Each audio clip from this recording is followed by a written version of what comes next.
I'm actually in love with REGÉ-JEAN, which is why I decided to do this, because I can talk about him. We simply enjoyed each other's company so much we could not stay away from one another.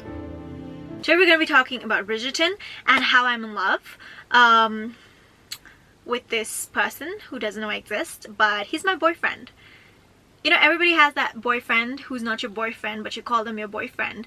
I'm just going to take it a step further and say he's my husband, just for manifestation purposes. And I wanted her to be my wife. I want her to be my wife. I'm kidding. He's gorgeous. REGÉ-JEAN is like, he's really gorgeous. This show, in my opinion, honestly, couldn't get like any better. Shonda Rhimes is a freaking genius, right? She literally writes gold, in my opinion. And with Bridgerton, with it being Regency, and Julie Andrews, the narration, are you kidding me? Excellent casting, and excellent, you know, just the portrayal of all the characters. So let's just get into that directly. The first thing is that it's so centered around women. But even though it's Regency, you don't have, you know, those really timid women, or just where you have one woman who's like really strong and everybody else is kind of quiet, but they're like in the background and stuff. Over here, all the characters, all the women characters are all so outspoken and so powerful, and it's really empowering to watch. And Daphne, who's the lead, right? She's like this really beautiful, delicate woman. Basically, the first season is like her coming of age sort of a thing. But despite that, she's a very different sort of feminist. Like, you have her sister Eloise, who's like a proper is what a proper feminist would have looked like in the 1800s. And Daphne! You must make haste! And you have Daphne, who's also a feminist, but very different to what Eloise is like. Oh, good God. Are you hurt? Tell me! Perfectly well. No thanks to you, idiot. What the hell do you think you're playing at? Says the man who just shot at me. You just rode into the middle of a duel! I require a moment with the Duke. Daphne, I require a moment with the Duke. Eloise is like, but you can tell that they both stand for something that's much bigger than what we see in like a lot of shows that do Regency today. You have, you know, shows where you have this one really powerful woman, or two or three, but in this show, in my opinion, everybody, all the women are super strong. What caught my eye when the show started, the very first episode where I fell in love with the show, when they showed the Black Queen, it's so amazing. I'm literally getting goosebumps right now, because the entire show is built on, we don't see color in the show. And it's crazy for me to say, because it's a show which is so diverse. I'm pretty sure I saw a South Asian girl in the mix as well, which is crazy because we have some people of so many different races, but we don't see color.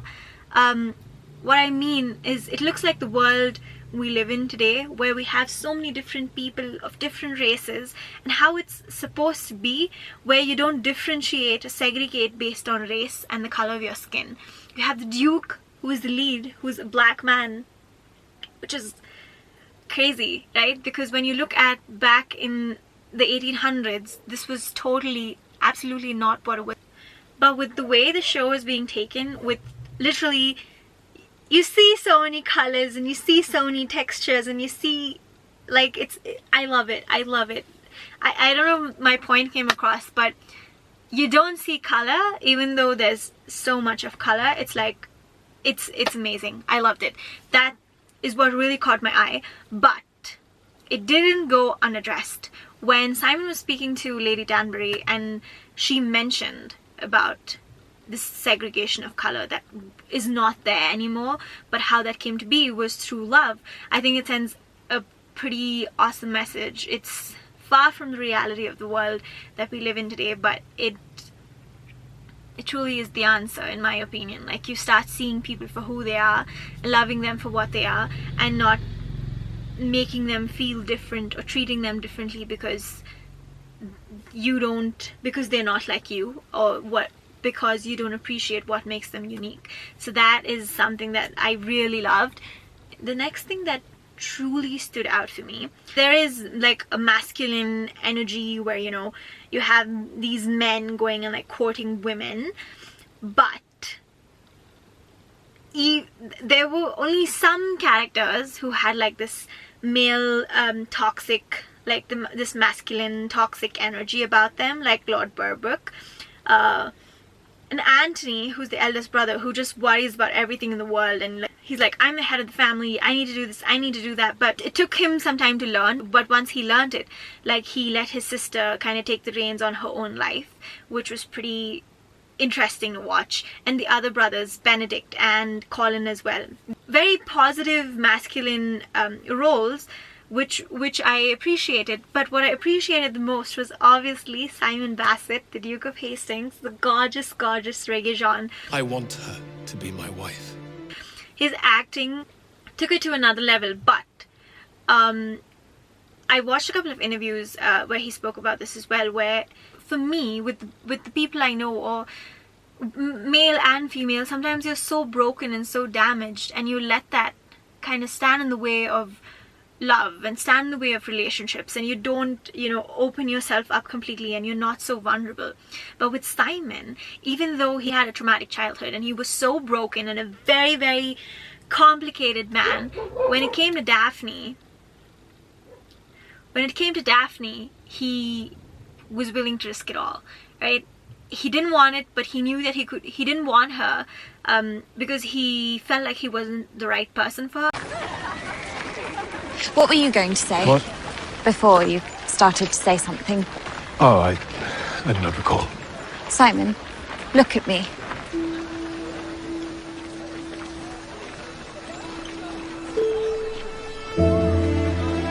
Well. But it took some time for him to open up. But he wasn't just doing whatever he was doing without giving her a reason. You know, he would let her know, and that vulnerability for someone who of such power and stature was pretty amazing to watch for me. You don't get angry. I'm not angry. You look angry and bothered. Look at you, you're downright flushed. Yes, that is what happens. When one is angry. When one burns for someone who does not feel the same. You burn for me. Why do you think I followed you into that garden? He didn't let his brokenness stand in the way of creating something beautiful with this girl that he loves. So that was awesome. I've never been a man that much enjoyed flirting, or chatting, or indeed talking at all with Daphne. Miss Bridgerton. Conversation has always been easy. The other thing that I do usually is when I enjoy a show, when I watch a show, when I enjoy it, it's usually like after watching the show, I run back and I look at all the interviews, I watch their preparation, and you know, honestly, I'm a big believer in this. If you watch my other videos, you know this. I always say the results are directly proportional to the hard work you put into it. And honestly, the amount of effort these actors have put into just making the show come to life, it truly reflects, which is why it's so excellent. The music, man, Ariana Grande, thank you. Next, when they were walking into the ballroom and, you know, kind of choosing who they want to be with, it's literally Tinder, like swipe left. It was the choice of music is excellent. The dance sequels, I loved it. The outfits, the costumes, so amazing. Obviously, I want to address like the intimate scenes. It actually had a role to play in the series, just to show like the evolution of this girl becoming a woman and learning things. And I think the intimate scenes were really well shot. But what I appreciated was behind the scenes, where they had an intimacy coordinator, and Phoebe, the girl who plays Daphne, right, she spoke about how it wasn't uncomfortable for her at all. They had practiced it so many times. At no point would she have been uncomfortable, because she knew at every instance like where Rege was going to put his hand or what was happening. It's very awkward for me to talk about my husband like this, but I'm just saying it. I want her to be my wife. And this is what stood out for me. It's a completely it's a very different sort of show, just because usually you have, you know, the male gaze where the guy is always looking at the girl. You have like, you know, these a lot of objectification of women. I'm not saying it wasn't there in this at all, but it was more of Daphne always like looking at Simon like in a way which was the reality of things, to be honest. Like, look at me over here sitting and talking about Rege as my husband and things like that. It's because he's a good looking man. I don't know him personally. I know he's funny and he has a great laugh and has great eyes, but I don't know him personally. But it has been like that. Movies and series have historically given so much importance to the male gaze on a woman and not the other way around, which I think is beautifully done in this, especially because of Daphne's innocence. And despite that, like, she's so taken up or attracted to this man, which is understandable, obviously.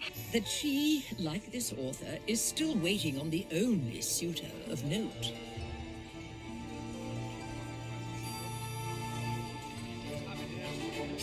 And my most favorite scene of Rege, in all of the series, I watched the series now 7 times, and I watch it every day, like. But my favorite scene is when they're at the boxing match and Daphne's with the prince and Rege's you know, on the opposite side, and he takes off his jacket and he starts rolling up his sleeves.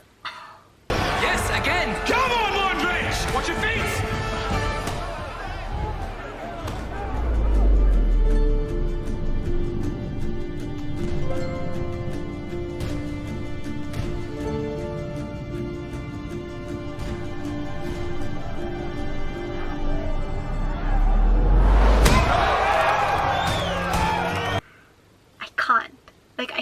I completely, it's those little things that women actually find really attractive, and I love that it's portrayed that way.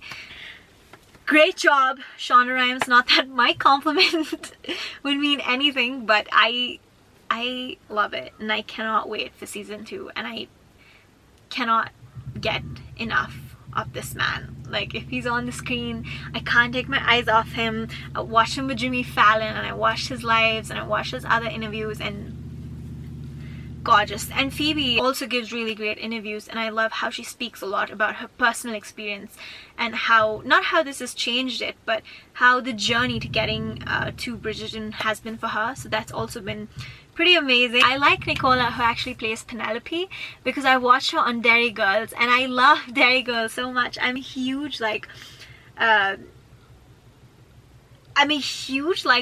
of these shows, so I love it. The other thing was, I thought it's going to be, as soon as I saw the Duke and then I saw Daphne, and I was like, oh yeah, they're going to be together. But then I'm like, oh my god, am I going to have to wait till the end of the series to see them get together? Because, you know, usually they'll almost be together, there'll be something, they'll fall apart, this, that, and this wasn't like that. I mean, it was, but in a very acceptable way, you know, because